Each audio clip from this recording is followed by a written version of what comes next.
शांति 10-1-24 का महावाक्य। बाबा ने बोले, मीठे बच्चे, अलफ और बे, बाप और वर्षा याद रहे तो खुशी का पारा चढ़ा रहेगा।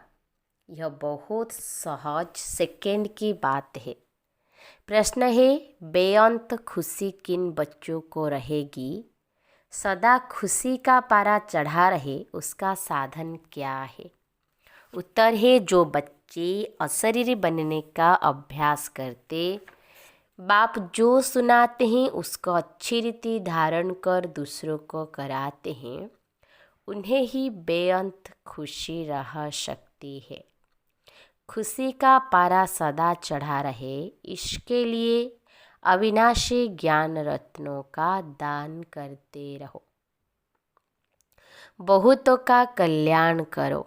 सदा यह स्मृति रहे कि हम अभी सुख और शांति की चोटी पर जा रहे हैं तो खुशी रहेगी। ओम शांति। बाप दादा का विचार है कि एक सेकंड में बच्चों से लिखा कर लेवे कि किसकी याद में बैठे हो। इस लिखने में कोई टाइम नहीं लगता है। हर एक सेकंड में लिखकर बाबा को दिखा जाए। सबने लिखकर बाप दादा को दिखाया, फिर बाबा ने भी लिखा। बाबा ने जो लिखा सो कोई ने नहीं लिखा। बाबा ने लिखा अलफ और बे कितना सहज है। अलफ माना बाबा, बे माना बादशाही। बाबा पढ़ाते हैं और तुम राजाई प्राप्त करते हो। और जास्ती लिखने की दरकार नहीं। तुमने तो लिखने में 2 मिनट भी लगाया। अलफ बे सेकंड की बात है। सन्यासी सिर्फ अलफ को याद करेंगे, तुमको बादशाही भी याद है। याद की आदत पड़ जाती है, बुद्धि में बैठता है तो खुशी का पारा चढ़ा रहता है। अलफ का अर्थ कितना बड़ा हाईएस्ट चोटी है।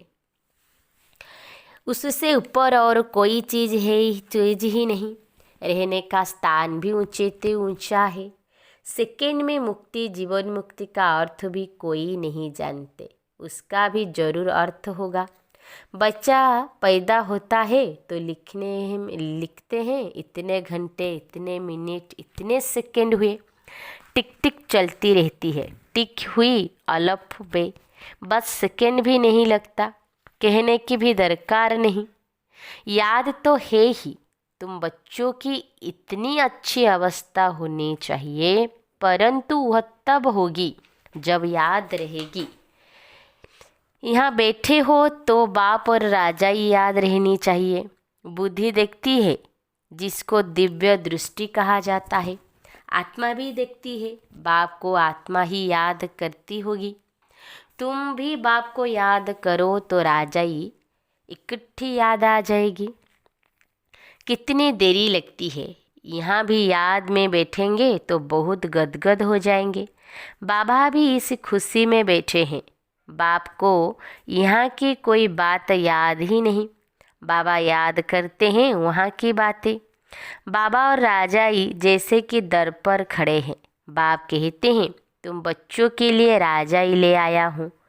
तुम सिर्फ याद नहीं करते इसलिए खुशी नहीं ठहरती। तुम उठते बैठते अपने को आत्मा समझो और मुझ बाप और वर्षा को याद करो। कितना ऊंचा स्थान है जहाँ तुम रहते हो। दुनिया थोड़े ही जानती है। मनुष्य मुक्ति में जाने के लिए कितना माथा मारते हैं। अभी मुक्ति धाम है कहाँ? तुम समझते हो आत्मा तो रॉकेट है। वो लोग चांद तक जाते हैं, फिर पोलार। तुम तो पोलार से भी बहुत ऊंच जाते हो। चंद्रमा तो इस दुनिया का है, कहाँ जाता है? सूर्य चांद से परे, आवाज़ से भी परे। इस शरीर को छोड़ देना है। तुम आते हो स्वीट साइलेंस होम से। आने जाने में टाइम नहीं लगता है। अपना घर है, यहाँ तो कहाँ भी जाओ तो टाइम लगता है।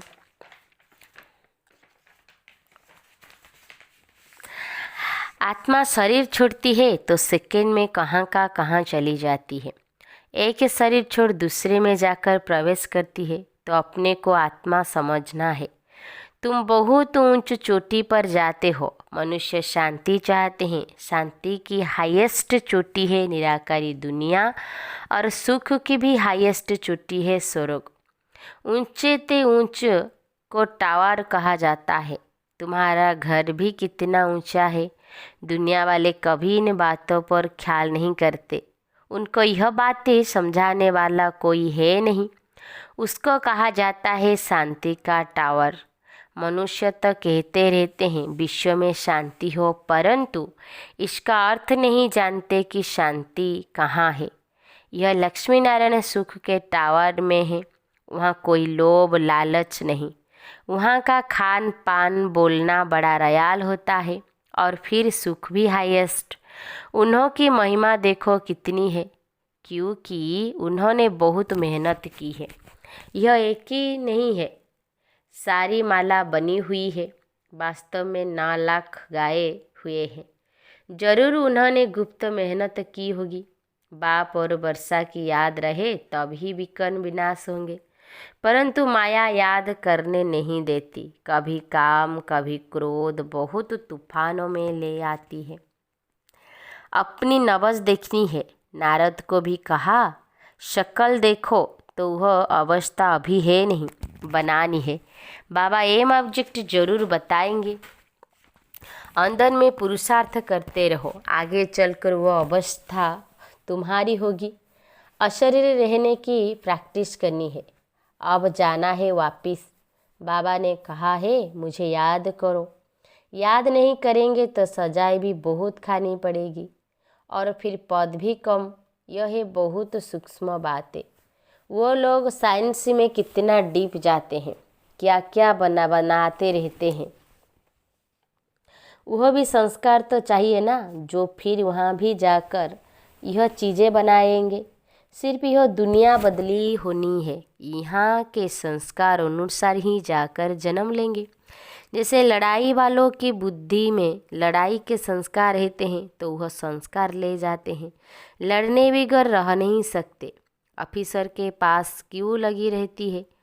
भर्ती करते समय जांच करते हैं, कोई बीमारी तो नहीं है।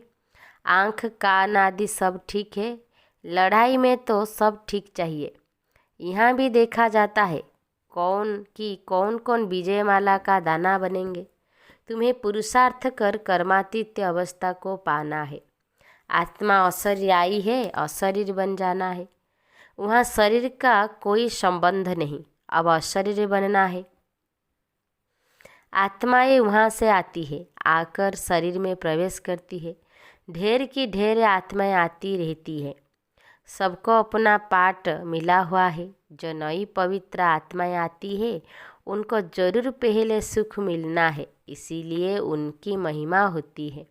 बड़ा झाड़ है ना, कितने नामी ग्रामी बड़े आदमी है, अपनी अपनी ताकत अनुसार बहुत सुख में होंगे। तो अब बच्चों को मेहनत करनी है। कर्मातीत अवस्था में पवित्र होकर जाना है। अपनी चाल को देखना है, किसको दुख तो नहीं देते हैं। बाप कितना मीठा मोस्ट बिलवड है ना, तो बच्चों को भी बनना है। यह तो तुम बच्चे जानते हो कि बाप यहाँ है। मनुष्य को थोड़े ही यह मालूम है कि बाप यहाँ स्थापना कर रहे हैं। फिर भी जन्म जन्मांतर उनको याद करते रहते हैं। शिव के मंदिर में जाकर कितनी पूजा करते हैं। कितनी ऊंची चोटी पर बद्रीनाथ आदि के मंदिर जाते हैं। कितने मेले लगते हैं, क्योंकि बहुत मीठा है ना। गाते भी है ऊंचते ऊंचा भगवान। बुद्धि में निराकार ही याद आएगा। निराकार तो है ही, फिर है ब्रह्मा विष्णु शंकर, उनको भगवान नहीं कहेंगे। अभी तुम बच्चे समझते हो कि हम ही सत्य प्रधान देवता थे। जब हम विश्व के मालिक थे तो इतने ढेर मनुष्य थे ही नहीं। सिर्फ भारत में ही इनका राज्य होगा, बाकी सब चले जाएंगे शांति धाम में। यह सब तुम देखते रहेंगे। इसमें बड़ी विशाल बुद्धि चाहिए। वहाँ तुमको पहाड़ी आदि पर जाने की दरकार नहीं। वहाँ कोई भी एक्सीडेंट आदि नहीं होते। वह है ही वंडर ऑफ स्वर्ग। जब वह स्वर्ग का वंडर नहीं है तो माया के वंडर्स बनते हैं। यह बातें दुनिया वाले नहीं समझ सकते। अब तुम स्वर्ग में जाने के लिए पुरुषार्थ कर रहे हो। वह है सुख का टावर, यह है दुख का टावर। लड़ाई में कितने मनुष्य रोज मरते हैं, फिर जन्मते भी होंगे। गाया जाता है ईश्वर का अंत नहीं पाया जाता। अब ईश्वर तो है बिंदी,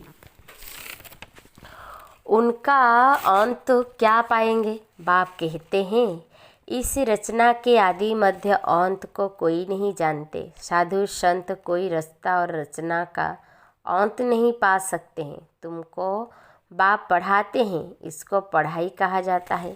सृष्टि चक्र के राज को तुम बच्चे ही जानते जा रहे हो। वह तो कहते हैं हम नहीं जानते, या तो लाखों वर्ष कह देते हैं। अब बाप ने समझाया है यह जो कुछ तुम यहाँ देखते हो ये वहाँ नहीं रहेगा। स्वर्ग है टावर ऑफ सुख, यहाँ है दुख ही दुख। अचानक मौत ऐसा आएगा जो सब खत्म हो जाएंगे। मौत देखना मासी का घर नहीं है, इनको कहा जाता है दुख की चोटी। वो है सुख की चोटी, बस तीसरा कोई अक्षर नहीं। तुम्हारे में भी बहुत है जो सुनते हैं परंतु धारणा नहीं होती है। धारणा तब हो जब बुद्धि गोल्डन एज हो। धारणा नहीं होती तो खुशी भी नहीं रहती। एकदम हाईएस्ट पढ़ाई वाले भी है तो लोएस्ट भी है। पढ़ाई में फ़र्क तो है ना। उन्हों को कितना भी बेहद का बाप समझाए परंतु कभी भी नहीं समझेंगे। याद बिगड़ तो तुम पवित्र कभी नहीं बन सकेंगे। बाप ही चुंबक है, वो एकदम हाईएस्ट पावर वाला है। उन पर कभी कट नहीं चढ़ सकती। बाकी सब पर कट चढ़ी हुई है पर उनको उतार फिर शतो प्रधान बनना है। बाप कहते हैं मामे कम याद करो और कोई में ममत्व न रहे।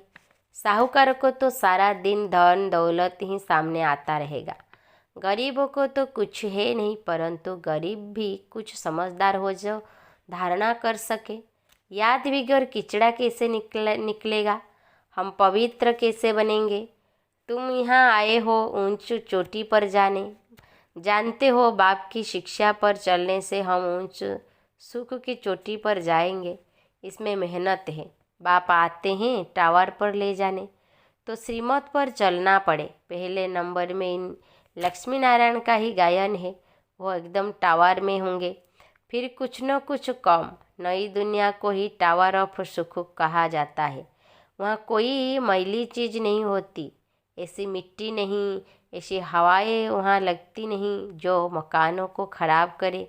स्वर्ग की तो बहुत महिमा है, उसके लिए पुरुषार्थ करना है। लक्ष्मी नारायण कितने ऊंचे, उनको देखने से ही दिल खुश हो जाता है।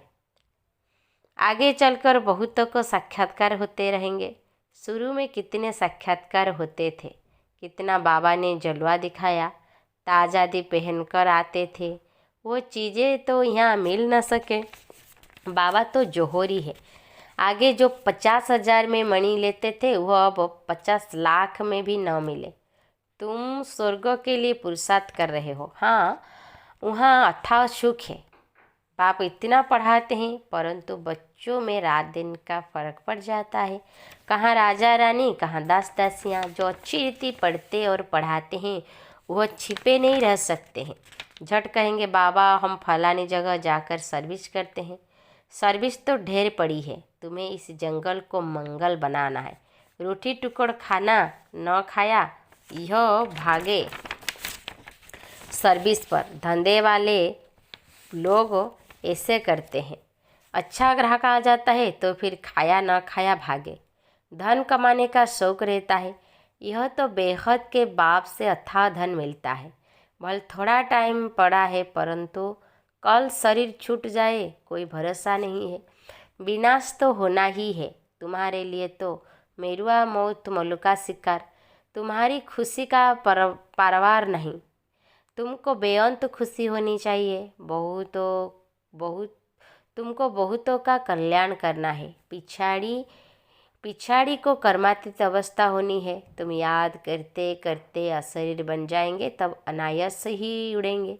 यह बड़ी मेहनत है। कोई तो बहुत सर्विस करते हैं, सारा दिन म्यूजियम समझाने पर खड़े हैं, दिन रात सर्विस में तत्पर है। सैकड़ों म्यूजियम खोल जाएंगे, लाखों लोग तुम्हारे पास आएंगे, तुमको फुर्सत नहीं मिलेगी। सबसे जास्ती तुम्हारे दुकान निकलेंगे इन अविनाशी ज्ञान रत्नों के।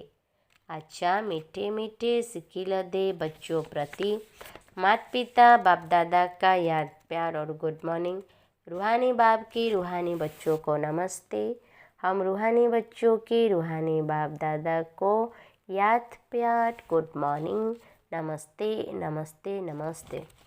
धारणा के लिए मुख्य सार पॉइंट नंबर 1, ज्ञान की धारणा करने के लिए पहले अपनी बुद्धि गोल्डन एज की बनाओ। बाप की याद के सिवाय और किसी भी चीज़ में ममत्व न रहे। पॉइंट नंबर 2, कर्मातीत अवस्था को प्राप्त कर घर जाने के लिए अशरीरी बनने का अभ्यास करो। अपनी चाल भी देखो कि किसको दुख तो नहीं देते हैं, बाप समान मीठे बने हैं। वरदान, सहनशील की धारणा द्वारा सत्यता को अपनाने वाले सदा के विजयी भव। दुनिया वाले कहते हैं कि आजकल सच्चे लोगों का चलना ही मुश्किल है, झूठ बोलना ही पड़ेगा। कई ब्राह्मण आत्माएं भी समझती है कि कहाँ कहाँ चतुराई से तो चलना ही पड़ता है, लेकिन ब्रह्मा बाप को देखा, सत्यता व पवित्रता के लिए कितनी अपोजिशन हुई, फिर भी घबराए नहीं। सत्यता के लिए सहन शक्ति की आवश्यकता होती है, सहन करना पड़ता है, झुकना पड़ता है, हार माननी पड़ती है, लेकिन वह हार नहीं है, सदा की विजयी है। स्लोगन, प्रसन्न रहना और प्रसन्न करना, यह है दुआएं देना और दुआएं लेना। प्रसन्न रहना और प्रसन्न करना, यह है दुआएं देना और दुआएं लेना। अव्यक्त साइलेंस द्वारा डबल लाइट फरिश्ता स्थिति का अनुभव करो। मेरा तो एक बाबा और मेरा सब कुछ हूँ, इस एक मेरे में समा जाए। मेरा तो एक बाबा और मेरा सब कुछ इस एक मेरे में समा जाए। जहाँ चाहो, जैसे चाहो, जितना समय चाहो उतना समय मन एकाग्र हो जाए। इसको कहा जाता है मन बस में है। इस एकाग्रता अर्थात एकरस स्वीट साइलेंस की स्थिति द्वारा सहज ही डबल लाइट फरिश्ता स्वरूप की अनुभूति होती है। अच्छा, ओम शांति, ओम शांति।